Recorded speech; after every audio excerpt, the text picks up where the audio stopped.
ಜನವಿರೋಧಿ ಸರ್ಕಾರದ ವಿರುದ್ಧ ಬಿಜೆಪಿ ಹೋರಾಟ ನಿರಂತರ. ಕಾಂಗ್ರೆಸ್ ಸರ್ಕಾರದ ಪಾಪದ ಕೊಡ ತುಂಬಿದೆ ಅಂತ ಬಿವೈ ವಿಜಯೇಂದ್ರ ಅವರು ಹೇಳಿರುವಂತದ್ದು. ಜನವಿರೋಧಿ ಸರ್ಕಾರದ ವಿರುದ್ಧ ಬಿಜೆಪಿ ಹೋರಾಟ ನಿರಂತರವಾಗಿರುತ್ತೆ. ರಾಜ್ಯದಲ್ಲಿ ದರಿದ್ರ ಕಾಂಗ್ರೆಸ್ ಸರ್ಕಾರ ಬಂದಿದೆ. ಕಾಂಗ್ರೆಸ್ ಸರ್ಕಾರದಿಂದ ಏಕೈಕ ಗ್ಯಾರಂಟಿ ಬೆಲೆ ಏರಿಕೆ. ದರಿದ್ರ ಸರ್ಕಾರ ಬಂದಿದೆ ರಾಜ್ಯಕ್ಕೆ. ನಮಗೆ ಕೊಟ್ಟಿರುವಂತಹ ಗ್ಯಾರಂಟಿ ಅದು ದರಿದ್ರ ಸರ್ಕಾರದಿಂದ ಸಿಕ್ಕಿರುವಂತದ್ದು ಬೆಲೆ ಏರಿಕೆ, ವಿದ್ಯುತ್ ದರ ಏರಿಕೆ. ಇದು ಗಾಯದ ಮೇಲೆ ಬರ ಎಳೆಯುವ ಕೆಲಸ. ರಾಜ್ಯದಲ್ಲಿ ಕಾಂಗ್ರೆಸ್ ಸರ್ಕಾರ ಇದೆಯೋ, ನಿಜಾಮರ ಆಡಳಿತ ಇದೆಯೋ ಅಂತ ಪ್ರಶ್ನೆ ಮಾಡಿದ್ದಾರೆ ವಿಧಾನಸೌಧದಲ್ಲಿ ಬಿಜೆಪಿ ರಾಜ್ಯಾಧ್ಯಕ್ಷ ವಿಜಯೇಂದ್ರ. ಜನವಿರೋಧಿ ಸರ್ಕಾರದ ವಿರುದ್ಧ ಬಿಜೆಪಿ ಹೋರಾಟ ಯಾವಾಗಲೂ ಕೂಡ ನಿರಂತರವಾಗಿರುತ್ತೆ ಎನ್ನುವ ಮುಖಾಂತರವಾಗಿ ಈಗ ವಿಜಯೇಂದ್ರ ಅವರು ವಾಗ್ದಾಳಿನ ನಡೆಸಿರುವಂತದ್ದು.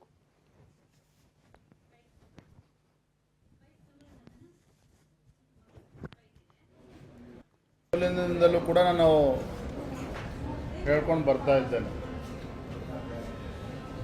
ರಾಜ್ಯದಲ್ಲಿ ದರಿದ್ರ ಕಾಂಗ್ರೆಸ್ ಸರ್ಕಾರ ಬಂದಾಗಿನಿಂದ,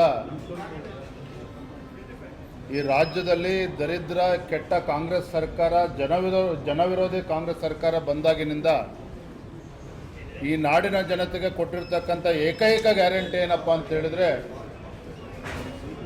ಬೆಲೆ ಏರಿಕೆ. ಬೆಲೆ ಏರಿಕೆ ಗ್ಯಾರಂಟಿ ಒಂದೇ ಈ ರಾಜ್ಯ ಸರ್ಕಾರ ಸರಿಯಾದ ರೀತಿಯಲ್ಲಿ ಅನುಷ್ಠಾನ ಮಾಡ್ತಾ ಇರ್ತಕ್ಕಂಥದ್ದು. ಬೆಲೆ ಏರಿಕೆ ಬಗ್ಗೆ ಸಾಕಷ್ಟು ಚರ್ಚೆ ನಾವು ಮಾಡ್ತಾನೇ ಇದ್ದೇವೆ. ಒಂದು ಕಡೆ ಕಾಂಗ್ರೆಸ್ ಸರ್ಕಾರದ ಗ್ಯಾರಂಟಿಗಳ ವೈಫಲ್ಯಗಳು, ಬೆಲೆ ಏರಿಕೆಯಿಂದ ಈ ನಾಡಿನ ಸಾಮಾನ್ಯ ಜನರು, ಬಡವರು, ರೈತರು ಎಲ್ಲರೂ ಸಹ ತತ್ತರಿಸಿ ಹೋಗಿದ್ದಾರೆ. ಇವರ ಹುಳುಕನ್ನು ಮುಚ್ಚಿ ಹಾಕಿಕೊಳ್ತಕ್ಕಂಥ ಸಲುವಾಗಿ ಪದೇ ಪದೇ ಕೇಂದ್ರ ಸರ್ಕಾರ ರಾಜ್ಯಕ್ಕೆ ಅನ್ಯಾಯ ಮಾಡ್ತಿದೆ ಅನ್ನುವುದನ್ನು ಬಿಂಬಿಸ್ತಕ್ಕಂಥ ಪ್ರಯತ್ನ ನಿರಂತರವಾಗಿ ಮಾಡ್ತಾ ಇದ್ದಾರೆ. ಒಂದು ಕಡೆ ಪುಕ್ಕಟೆ ವಿದ್ಯುತ್ ಅಂತ ಹೇಳ್ತಾರೆ, ಈ ರೀತಿ ಬರೆ ಎಳಿತಕ್ಕಂಥ ಕೆಲಸ ಮಾಡ್ತಾ ಇದ್ದಾರೆ. ಇವತ್ತು ರಾಜ್ಯದಲ್ಲಿ ರೈತರಿಗೆ ಸಂಕಷ್ಟದಲ್ಲಿದ್ದಾರೆ. 7 ತಾಸು ವಿದ್ಯುತ್ತನ್ನು, 3 ಫೇಸ್ ವಿದ್ಯುತ್ತನ್ನು ಕೊಡೋದಕ್ಕೂ ಕೂಡ ರಾಜ್ಯ ಸರ್ಕಾರಕ್ಕೆ ಆಗ್ತಾ ಇಲ್ಲ. ಮತ್ತೊಂದು ಕಡೆ PWD ಇತರ ಇಲಾಖೆಗಳು ವಿದ್ಯುತ್ ಬಿಲ್ಲನ್ನು ಬಾಕಿ ಉಳಿಸ್ಕೊಂಡಿದೆ, 6,500 ಕೋಟಿ ಬಾಕಿ ಉಳಿಸ್ಕೊಂಡಿದೆ. ಇದ್ರ ನಡುವೆ ಜನರಿಗೆ ಬರೆ ಎಳಿತಕ್ಕಂಥ ಕೆಲಸ ಇವತ್ತು ರಾಜ್ಯ ಸರ್ಕಾರ ಏನು ಮಾಡೋಕ್ಕೆ ಹೊರಟಿದೆ, ಇದು ಅಕ್ಷಮ್ಯ ಅಪರಾಧ. ಸದನದಲ್ಲಿ ವಿಚಾರವನ್ನು ಪ್ರಸ್ತಾಪ ಮಾಡ್ತೇವೆ.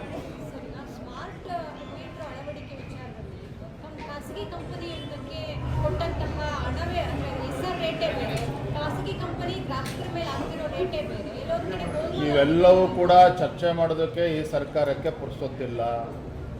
ಅಲ್ಪಸಂಖ್ಯಾತರನ್ನ ಓಲೈಕೆ ಮಾಡ್ತಕ್ಕಂಥ ರಾಜಕಾರಣ ಮಾಡೋಕ್ಕೆ ಹೊರಟಿದ್ದಾರೆ. ಇವು ಯಾವೂ ಕೂಡ ಜನಸಾಮಾನ್ಯರಿಗೆ ಬೇಕಾಗಿರ್ತಕ್ಕಂಥ ವಿಚಾರಗಳು ಚರ್ಚೆ ಮಾಡೋದಕ್ಕೆ ಇವತ್ತು ಅವಕಾಶ ಇಲ್ಲ.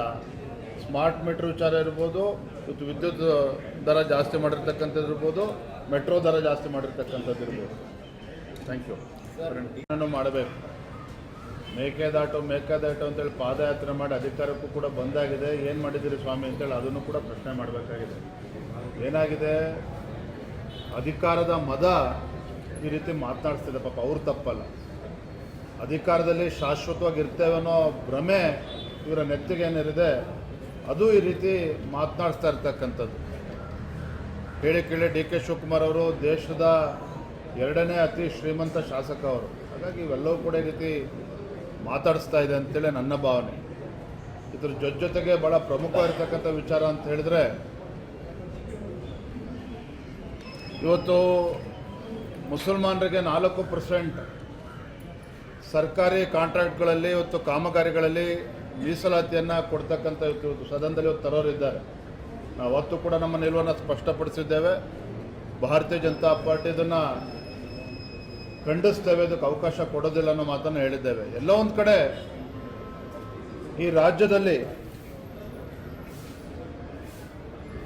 ಕಾಂಗ್ರೆಸ್ ಸರ್ಕಾರ ಇದೆಯೋ, ಸಿದ್ದರಾಮಯ್ಯ ಸರ್ಕಾರ ಇದೆಯೋ, ಅಥವಾ ನಿಜಾಮರ ಆಡಳಿತ ಬರ್ತಾ ಇದೆಯೋ ಅನ್ನೋ ಭಾವನೆ ಇವತ್ತು ರಾಜ್ಯದ ಜನರಲ್ಲಿ ಮೂಡ್ತಾ ಇದೆ. ಇವರು ಮುಸಲ್ಮಾನರಿಗೆ ಓಲೈಕೆ ಮಾಡ್ತಕ್ಕಂಥದ್ದು ಒಂದು ಕಡೆ ಆದರೆ, ರಾಜ್ಯದಲ್ಲಿರ್ತಕ್ಕಂಥ ಹಿಂದೂಗಳಿಗೆ ಅವಮಾನ ಮಾಡ್ತಕ್ಕಂಥ ಕೆಲಸವನ್ನು ಕೂಡ ಕಾಂಗ್ರೆಸ್ ಸರ್ಕಾರ ಮಾಡ್ತಾ ಇದೆ. ಯಾಕೆ ಅಂತ ನೀವು ಕೇಳ್ಬೋದು. ಹಿಂದಿನ ಅವರ ಅವಧಿಯಲ್ಲಿ ಶಾದಿ ಭಾಗ್ಯ ತಂದರು, ಟಿಪ್ಪು ಜಯಂತಿಯನ್ನು ತಂದರು. ಈಗ ಸಿದ್ದರಾಮಯ್ಯ ಈ ಅವಧಿಯಲ್ಲಿ ಎಲ್ಲೋ ಒಂದು ಕಡೆ ವಕ್ಫ್ ಬಿಲ್ಲನ್ನು ಉಪಯೋಗಿಸ್ಕೊಂಡು ದುರುಪಯೋಗ ಪಡಿಸ್ಕೊಂಡು ಏನಿವತ್ತು ವಕ್ಫ್ ಬೋರ್ಡ್ ಹೆಸರು ಹೇಳ್ಕೊಂಡು ಇವತ್ತು ಸಾವಿರ ಲಕ್ಷ ಕೋಟಿ ಬೆಲೆ ಬಾಳ್ತಕ್ಕಂಥ ಜಮೀನನ್ನು ಹೊಡಿತಕ್ಕಂಥ ಕೆಲಸ ಇವತ್ತು ಕೆಲವು ರಾಜಕೀಯ ಪುಡಾರಿಗಳು ಇವತ್ತು ಕಾಂಗ್ರೆಸ್ ಪಕ್ಷದವ್ರು ಮಾಡಕ್ಕೆ ಹೊರಟಿದ್ದಾರೆ.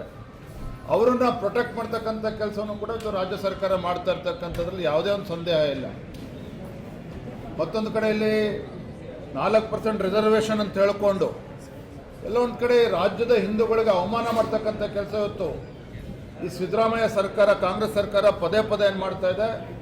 ಖಂಡಿತ ಇದಕ್ಕೆ ಅವರು ಬೆಲೆ ತೆತ್ತಲೇಬೇಕಾಗ್ತದೆ.